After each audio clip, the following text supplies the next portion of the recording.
Assalamu alaikum, beautiful people. How are you guys doing today? So we're gonna run over our taboo topic. This is a juicy one.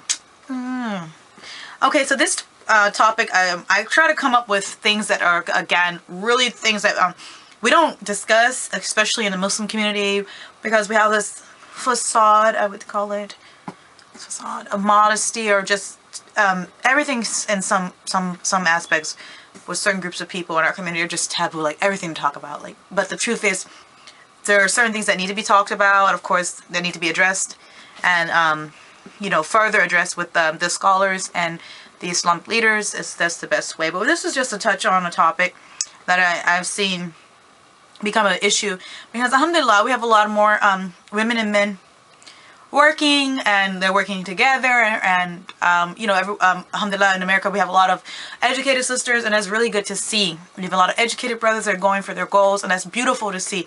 But the reason that we wear our scarf, the reason that we address the men and women, address each other in a certain way, in a respectful manner, the reason that we are taught that we lower our gaze and with the opposite sex, and all these tactics, and there are tactics to live in a neutral setting with the opposite sex, is to, of course, just kind of neutralize what is naturally there, which is sexual desires for any man and woman.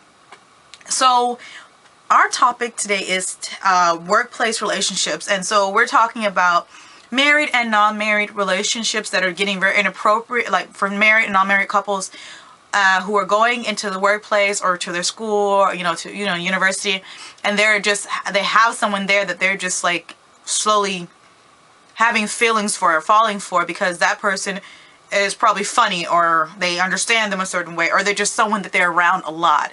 Especially considering that, of course, like I said, for many educated sisters and brothers, they're in really top positions, and they are with people who they have to spend a lot of time with that particular person of the opposite sex. So that creates sometimes emotional feelings that are inappropriate.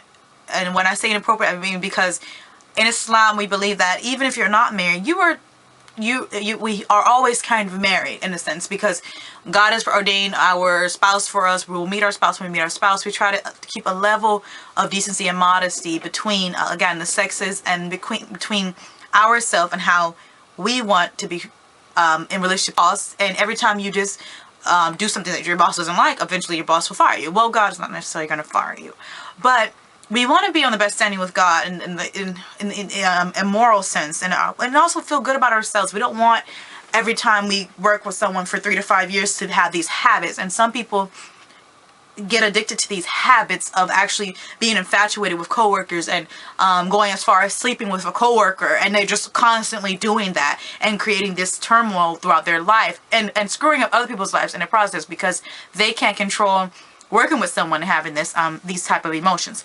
So what do you do when you feel emotionally connected to someone who is not your spouse, or not someone that you feel like you would ever really want to be with other than in secret at work? So I'm going specifically down the route of Islam and being Muslim, or anyone who has a faith, and they feel like I'm at the point where, hey, this is getting to be really a heated topic for me, and I can't focus on work. This person is a part of my life. I think about this person when I'm gone from work, and I know I maybe don't want a future with this person, or I don't know how to.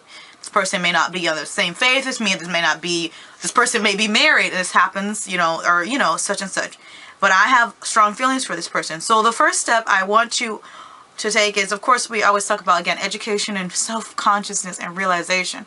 You have to, if you're fighting with yourself, if you have some feelings for someone, and feelings are normal and they're natural. We're not here to say that that's taboo. The topic is referring to what society regards as taboo, not what I regard as taboo. So personally, feelings are natural and they're normal. That is why, if you have any logical sense of your religion, and what it's stating is that we have all these, again, tactics and these brackets up in front of us, like these things in front of us, the way we talk to each other, the way we communicate with the opposite sex, the way we address all issues with the opposite sex, and that is so that we are careful to not translate over or hypersexual emotions in any regard, and so that we can go about our day and not and work and go to school and be at ease, where we're not having a whole entire society that's super hypersexual, which is what of course we see daily in America, from the children to the teachers sleeping with the children. There's almost like no safe place to go for you to just do your work and focus without being bombarded with over sexual, hypersexual, and extremely promiscuous thoughts. And that's across the board, and it doesn't matter what religion you are. We know that it's just becoming a very bad issue, where we have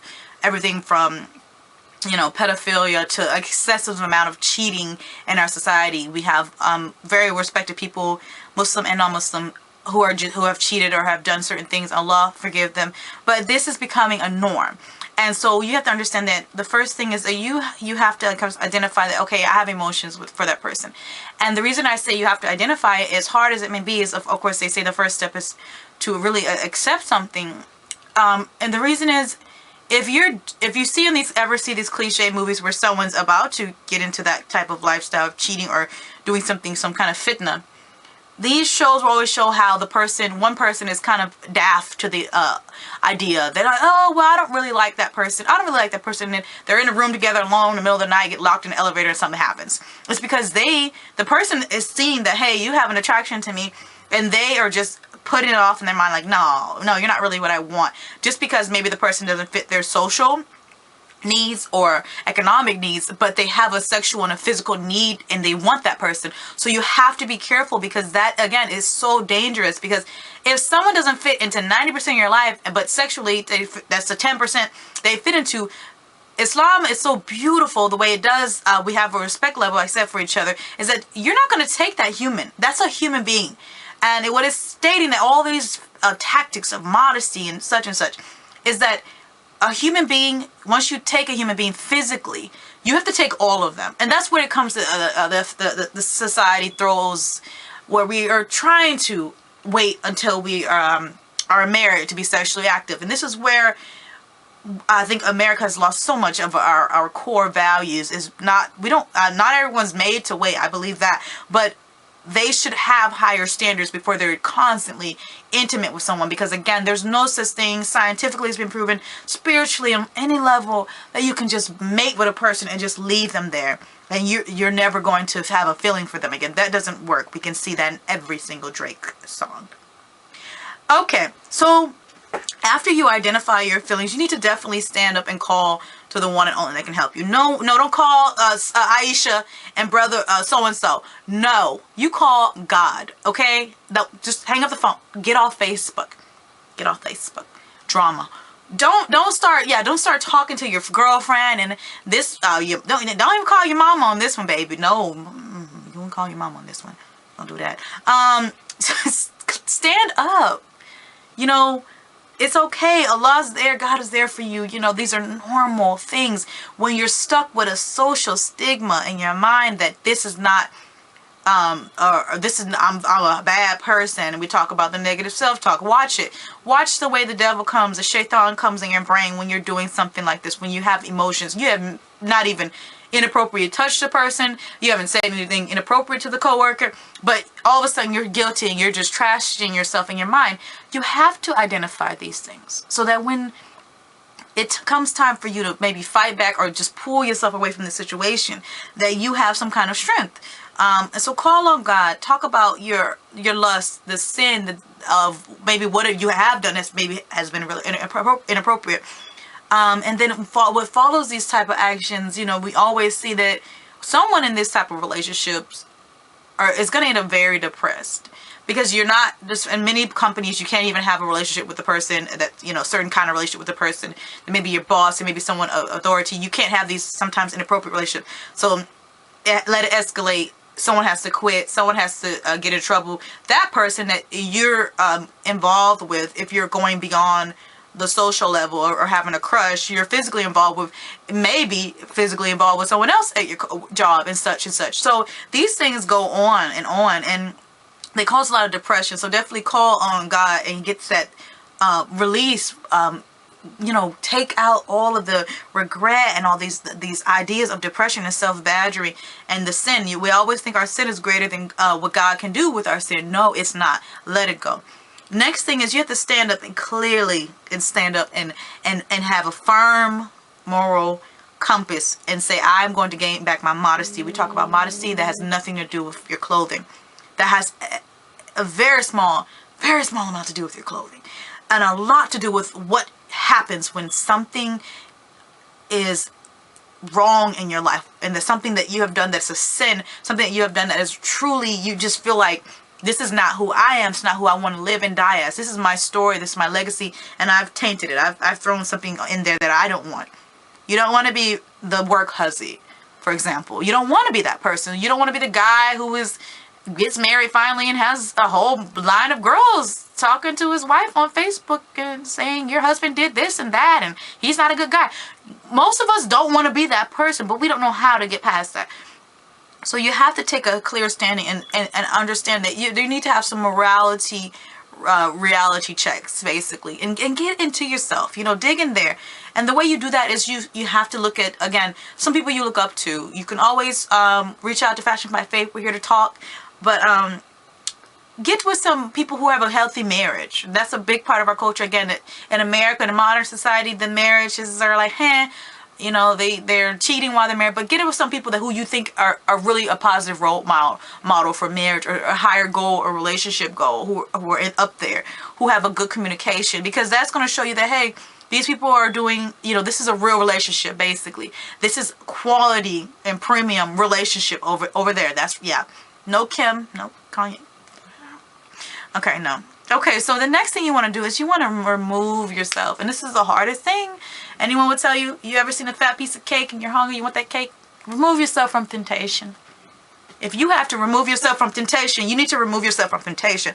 That is why you need that clear understanding that, hey, at this point, from the beginning, I have this amount of feelings for this person. When I started to analyze myself, I realized I have this amount of feelings. I write down what I do in my day. I'm in the shower, think about that person. I'm waking up, I'm thinking about that person. I'm engaged to another person, I'm thinking about that person. It's not some Bollywood love story if you know that person is like not going to marry you or ever wants a real relationship with you, and they're just there, and they might even have someone on the side. It's just trauma. It's you draining you. Especially if you have these feelings for a person who doesn't have the feelings back, and you're just in that fantasizing, you know, very inappropriate work or school place relationship. So we just wanted to, you know, dive again to all these topics that we're touching on, taboo topics. We'll hopefully have a bigger segment and have some different opinions and different people who can maybe share their stories. Yeah, inshallah, this is never a platform for judgment. We love everyone. We pray that Allah and God forgives everyone, but we want to make sure that you're bringing the best energy in your life, and you are not a rental. And I tell this to people, and you'll see it, see me say it a lot during the deeper, intimate relationship segments. You are not a rental. That means you're not an apartment. You are either an investment property or a rental. So none of us are rentals. None of us want to feel like that in a relationship. And these type of half relationships are just that. There's someone just coming, a hotel coming for a night, a motel coming for a night, a rental, here you go. But when you're an investment property, when you're someone who's way up there on someone's list, and you have that in your heart and soul, when you have someone feel for you like that and you feel for that person in the same way, it creates a real relationship and something solid. You don't ever want to feel like you have a chunk of a person. So inshallah, Allah guides us all and sends us to the right path. And definitely it's time to cleanse your energy. If you're doing anything similar to this or have anything inappropriate in your life, cleanse your energy. Inshallah. Assalamu alaikum.